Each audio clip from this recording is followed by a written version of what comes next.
1 अगस्त से रात 8:30 बजे सोनी पर। कृष्ण।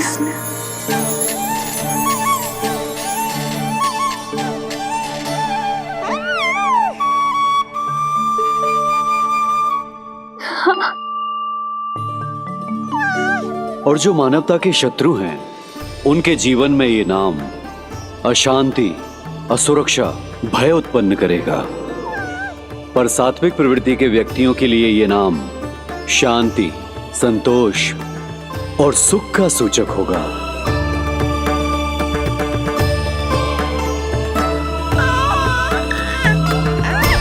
कृष्ण कृष्ण कृष्ण। कहां से आ रही है ये ध्वनियां? कृष्ण कहां से आ रही है ये ध्वनियां?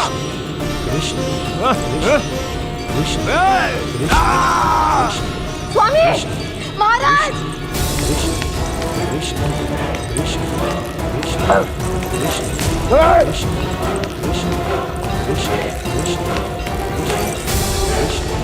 कृष्ण कैसी ध्वनि महाराज?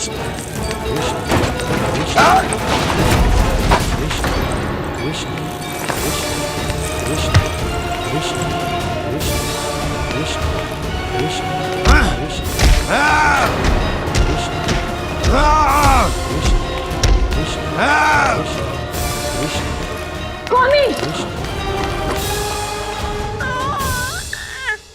कृष्ण।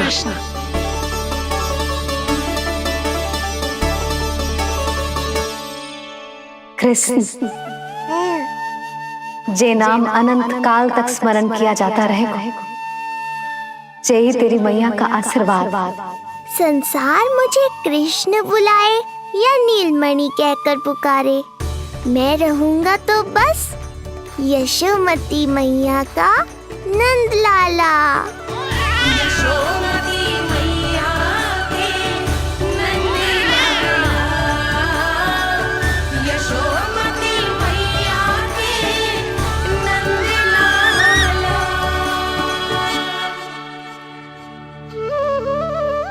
गुरुदेव, आपने मेरे लल्ला को इतना प्यारा नाम दिया है, उसके लिए आपका बहुत बहुत धन्यवाद। एक बार गोपियों को पता चलेगा तो देखना कैसे रटने लगेंगी मेरे लल्ला का नाम।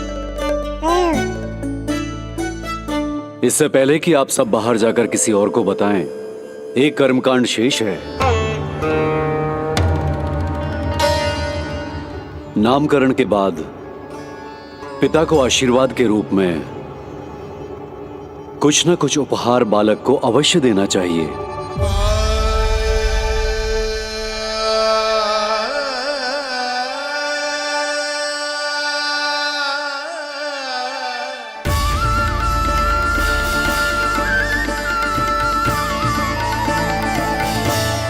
मैं क्या दूं?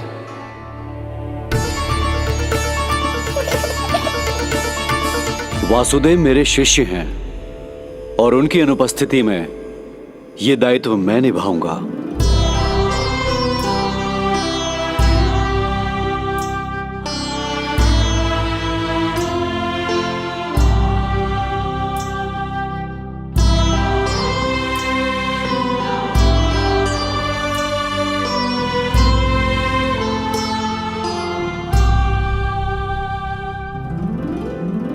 इसे अपने पिता की ओर से स्वीकार करो पुत्र।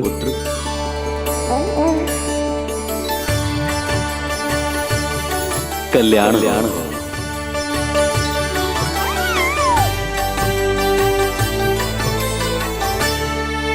क्या दूं मैं इसे?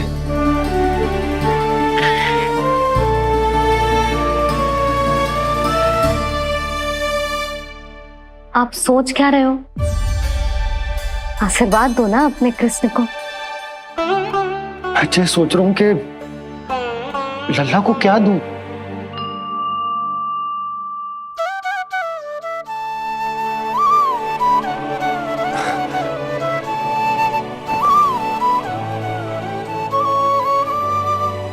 लल्ला,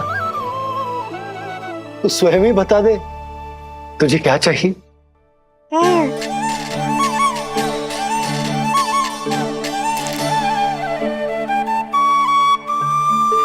देखो जी, लल्ला ने ही आपकी उलझन समाप्त कर दी।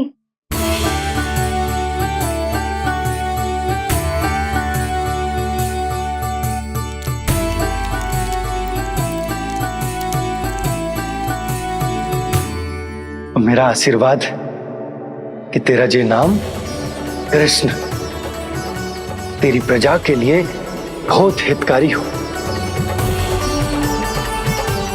गुरुवर, आप भी इसे आशीर्वाद दें। जिनके आशीर्वाद से ये पूरा संसार संचालित होता है, उन्हें मैं क्या आशीर्वाद दूं?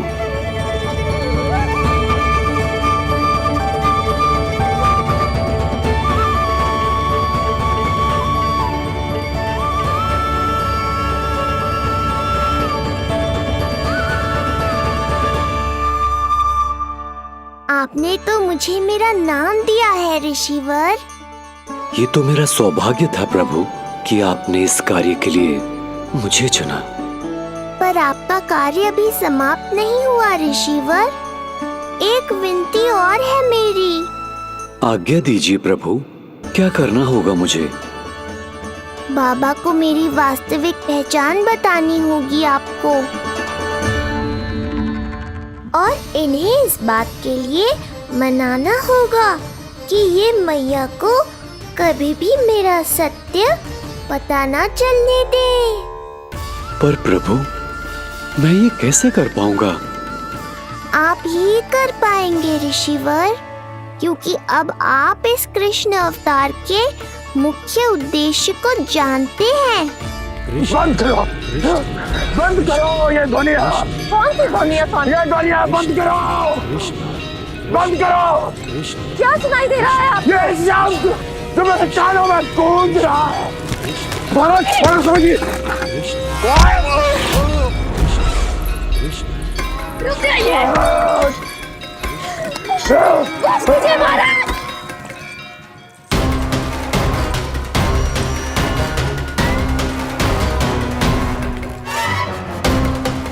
आप भूल रहे हैं कि आप मथुरा नरेश है, कंस है आप। और किसी भी व्यक्ति, वस्तु या घटना से महाराज कंस इतने व्यथित नहीं हो सकते कि वो सुध-बुध खो बैठे। स्वयं को संभालिए महाराज।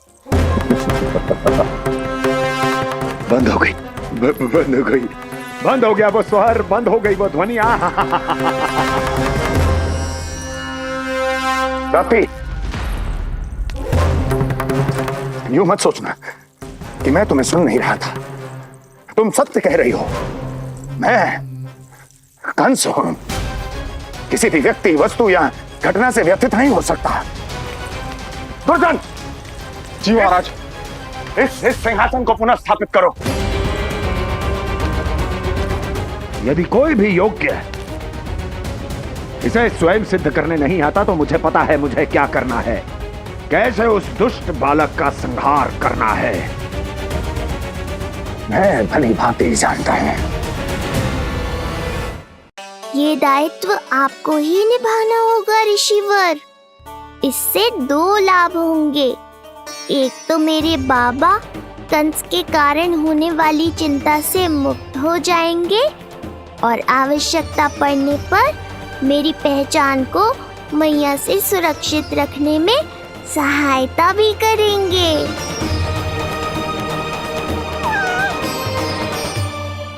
नंदराज, अब बलराम और कृष्ण दोनों को भूख लग गई होगी।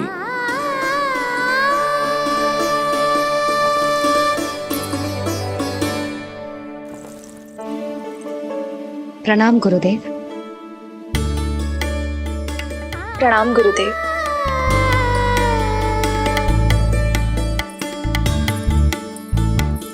गुरुदेव, अब आप भी विश्राम कर लीजिए। नहीं नंदराज, मुझे शीघ्र ही मथुरा पहुंचना है।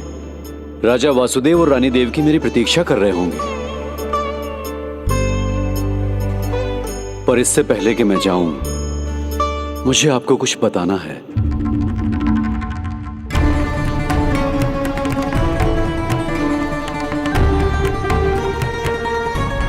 गुरुदेव, आपके ललाट पर बल पड़ गए।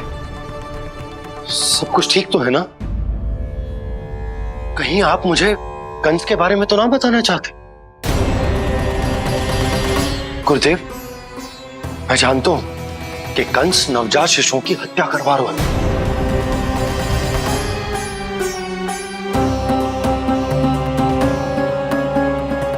कंस नहीं, कृष्ण के बारे में कुछ कहना है मुझे।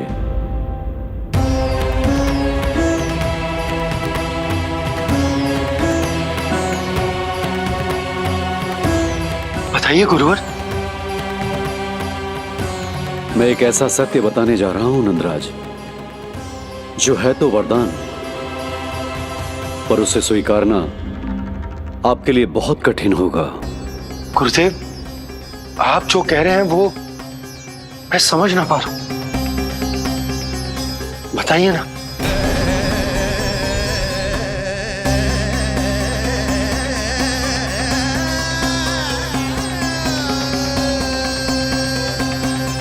बताइए ना गुरुवर।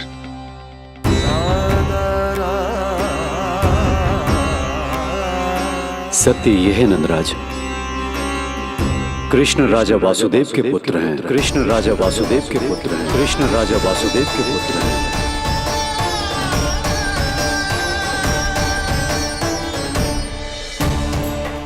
और वो कोई साधारण बालक नहीं है, स्वयं श्री हरि विष्णु के अवतार हैं। और वो कोई साधारण बालक नहीं है, स्वयं श्री हरि विष्णु के अवतार हैं।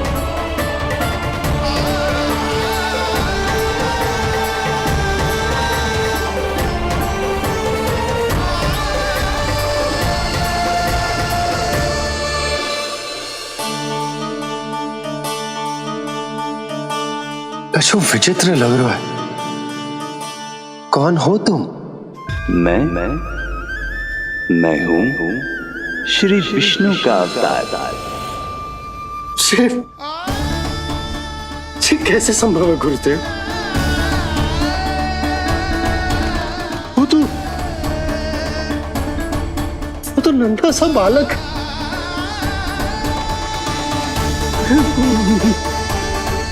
वो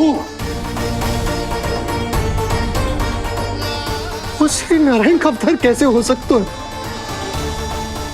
और गुरुदेव, आप ये सोच भी कैसे सकते हैं कि वो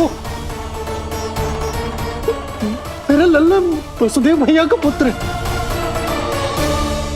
यही सत्य है नंदराज, पिछले जन्म में मिले वरदान का फल है ये।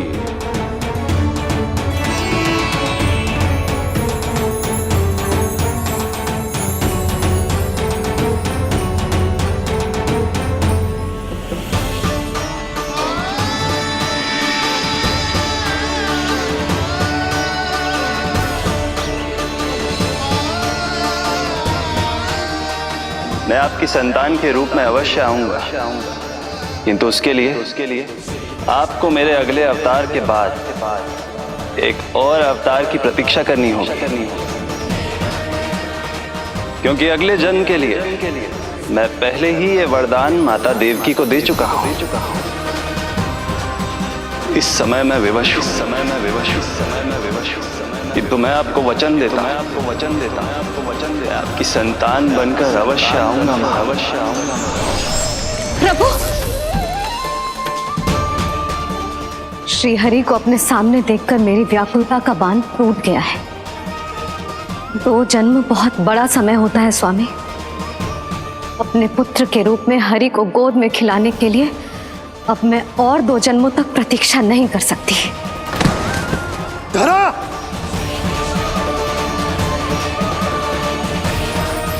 माता देवकी को मैं पहले ही वचन दे चुका हूं, इसलिए विधि के विधान के अनुसार मुझे उन्हीं का पुत्र बनकर जन्म लेना होगा। किंतु आपकी आतुरता का अनुभव करने के बाद अब मैं भी आपका स्नेह पाने से स्वयं को और वंचित नहीं रख सकता। ये जो भी हो रहा है प्रभु की ही लीला है। कृष्ण के जन्म के तुरंत बाद भगवान विष्णु के आदेश पर वासुदेव जी के यहां आना पड़ा और आपकी और रानी यशोदा की पुत्री को अपने पुत्र के साथ बदलना पड़ा और इस तरह कृष्ण आपके और रानी यशोदा के पुत्र बन गए।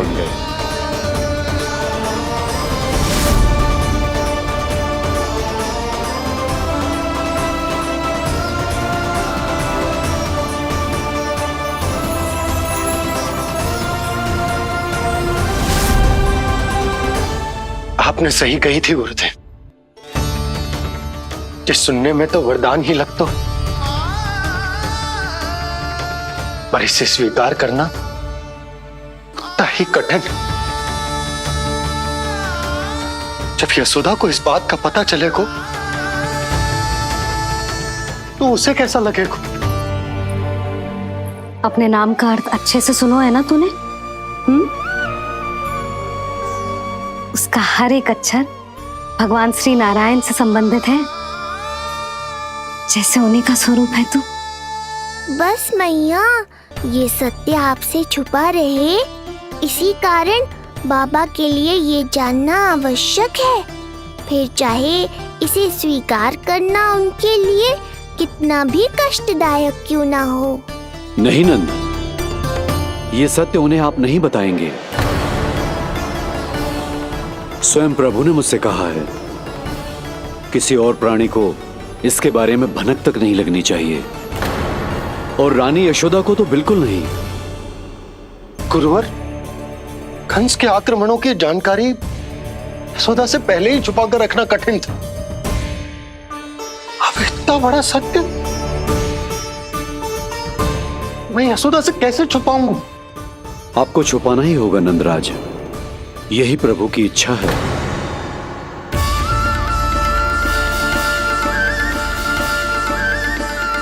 पर क्यों गुरुवर? ताकि नारायण अपनी मैया की ममता का अनुभव कर पाए। यही तो उनके अवतार का मुख्य उद्देश्य है। मुख्य उद्देश्य? हाँ नंदराज, नर नारायण के अवतार में अपनी तपस्या करते समय प्रभु ने जो अनुभव किया था, उसके कारण ममता के सुख का अनुभव करने के लिए प्रभु व्याकुल हो उठे थे। ऐसा क्या हुआ था, मुझे भी बताइए। हो सकता है ये बात इस सत्य को स्वीकार करने में मेरी सहायता करे। बहुत समय पहले की बात है। अनेक देवी देवता परम प्रभु विष्णु के पास बैकुंठ गए थे। वहां प्रभु की आंखों में आंसू देखकर वो सभी स्तब्ध रह गए।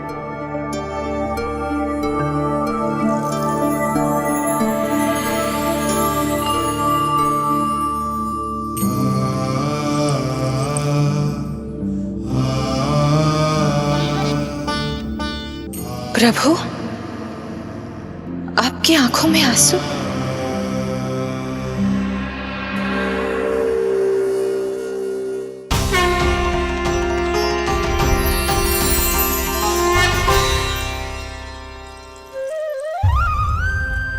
चिंता मत कीजिए, आप सब तो जानते हैं, हिरण्यकश्यप को मारने के लिए मैंने नरसिंह अर्थात आधे मानव और आधे सिंह के रूप में अवतार लिया था।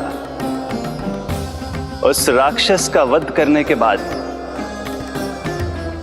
नर और सिंह दोनों भागों ने अलग अलग होकर नर और नारायण के रूप में पुनः जन्म लिया। वर्तमान में वो दोनों बद्रिकाश्रम में तपस्या कर रहे हैं।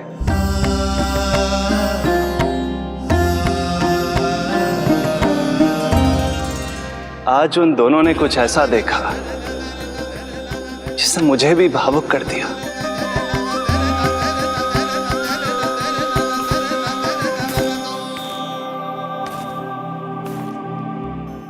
सखा, ये युवक कौन है? निकट के एक गांव के धनी व्यापारी का पुत्र है ये। प्रत्येक संध्या वन के उस पार ये अपनी प्रेयसी से मिलने जाता है और फिर रात्रि भर उस नर्तकी के साथ सहवास करने के बाद सुबह अपने निवास को लौट आता है। यदि यही इसका नित्य क्रम है तो फिर आज ये इतने तनाव में क्यों है?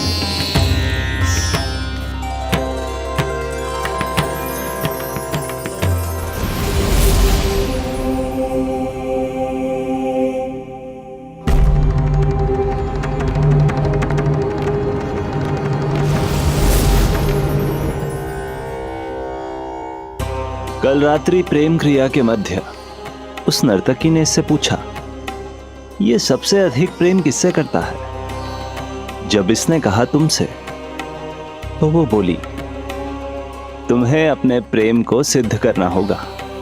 अपनी मां के हृदय को उसके तन से अलग कर मुझे सौंपना होगा। मां का हृदय?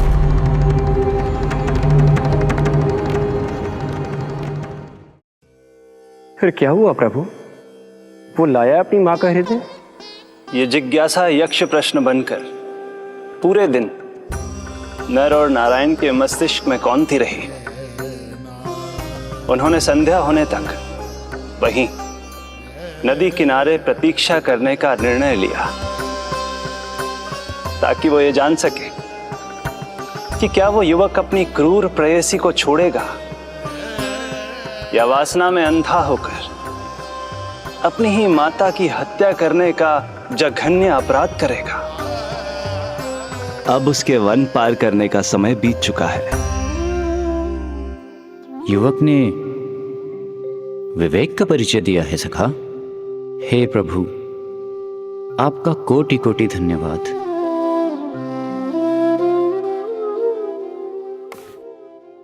सखा,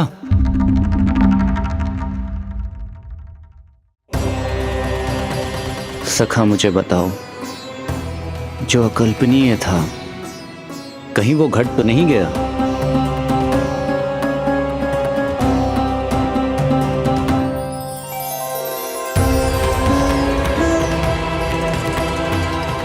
जब इस युवक की मां को इसकी प्रेयसी की क्रूर मांग के बारे में पता चला, तो जो उसने किया वो इस समस्त संसार में केवल एक मां ही कर सकती है। बस इतनी सी बात?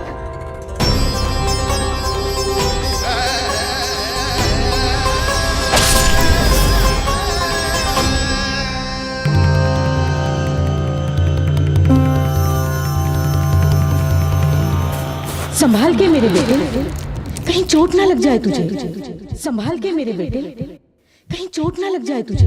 संभाल के मेरे बेटे, कहीं चोट ना लग जाए तुझे।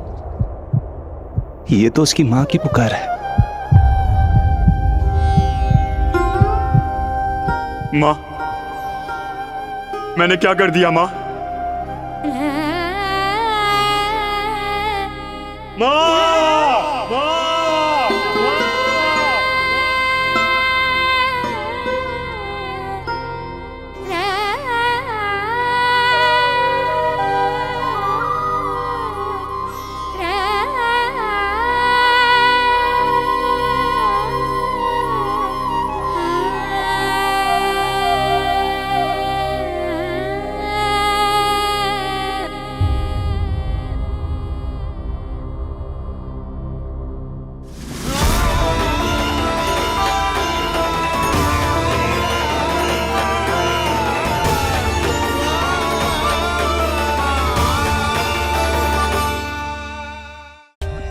For more updates, subscribe to our channel, click the show links and enjoy watching the videos.